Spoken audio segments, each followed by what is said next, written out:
miserable, rainy, wet days are just as much fun when you all get round the campfire and warm your hands on a cup of tea. They're just as good as the lovely sunny days where you can sit and relax.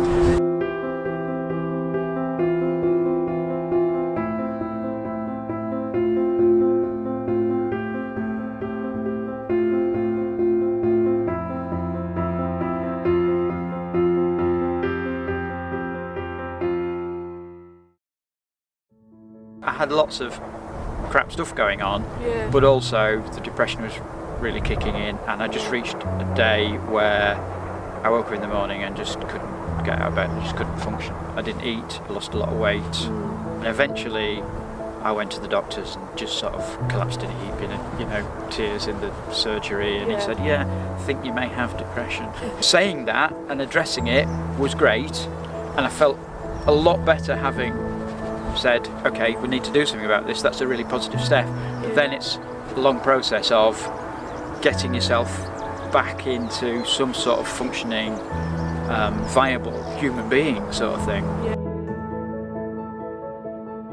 I went through therapy. The NHS sent me on a course because there wasn't therapy available straight away, and all of that was good stuff, but it was not really geared to me specifically, and it was about trying to find the bits that work for me. But when it came to the end of it, she said, right, this is our last session kind of thing. And where we go from here is, because you're no longer a risk to yourself, so away you go. People who ran that were really good, but it was again a limited thing. Doing mindfulness in a meeting room with kids playing outside.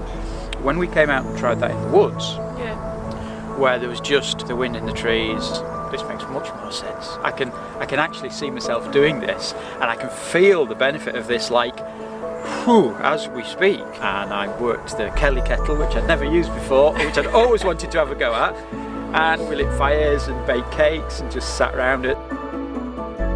When I was struggling, getting out of the house was difficult at all. Getting out and about was intimidating. I had a panic attack in the supermarket one day because there were just too many people there. But getting out into the woods is brilliant for that. It is brilliant anyway, but you don't do it for your own benefit. I still wasn't doing it unless there was a Kindlewood session that made it happen, that I'd committed to going to. Every achievement is celebrated. Every little success is rewarded, and if people don't quite have success, well, it'll happen next time, and you're still enjoying the company, enjoying the community, getting involved with other people, and everybody has a laugh.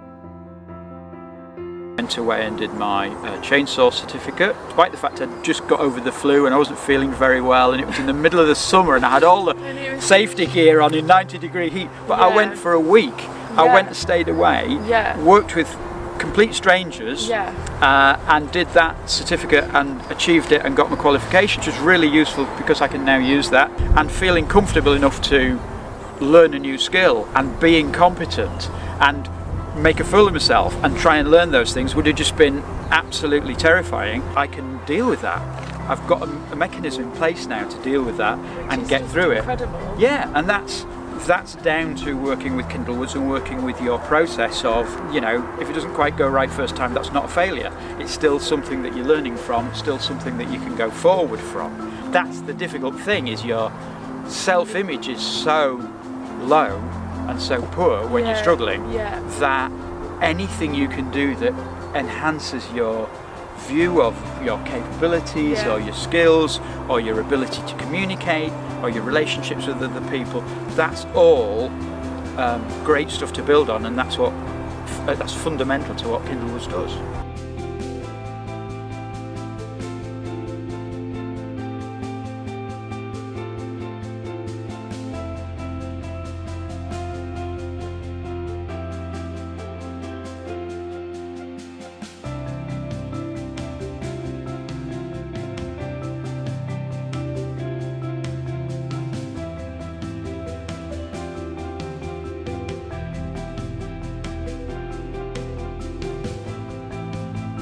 The more it becomes just, this is what I do, the easier it becomes and it's a positive development.